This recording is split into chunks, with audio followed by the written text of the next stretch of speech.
No, preferisco a questo punto, per il grande pubblico che da 40 anni mi segue, ovviamente accennare a quella che è stata sicuramente la canzone del secolo, che appunto è stata Rose Rosse, e poi ovviamente a ruota segue Perdere l'amore. Insomma, adesso scegliete voi cosa volete. Perdere l'amore ritengo che sia una delle più belle canzoni mai cantate, una delle più belle vittorie di Sanremo, se non ricordo male. Assolutamente sono d'accordo con lei, la più bella Credo, dopo ma volare non l'ha fatta lei, guardi, davvero. No, al di là che l'ho fatta io, dopo volare dubito è stata... che quella che ha vinto quest'anno con Marco Carta si ricorderanno l'anno prossimo. No, non credo. Al di là del buon Marco Carta. Poi diranno che ho gusti particolari, perché mi piace anche molto Fiumi di parole del Jalis, ma questo è un altro discorso.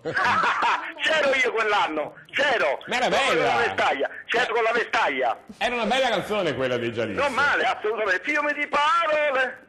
Fiumi di parole, questa la ricordiamo tutto. Vabbè, comunque Perdere l'amore rimane una delle più belle canzoni di tutti i tempi sanremese, ovviamente. Una così proprio, ce la regala? Perdere l'amore quando si fa sera, quando tra i capelli un po' d'argento li colora, rischi di impazzire, può scoppiarti il cuore. Perdere una donna e avere voglia di morire. E questa faccio cantare a voi. Lasciami gridare. Fantastico.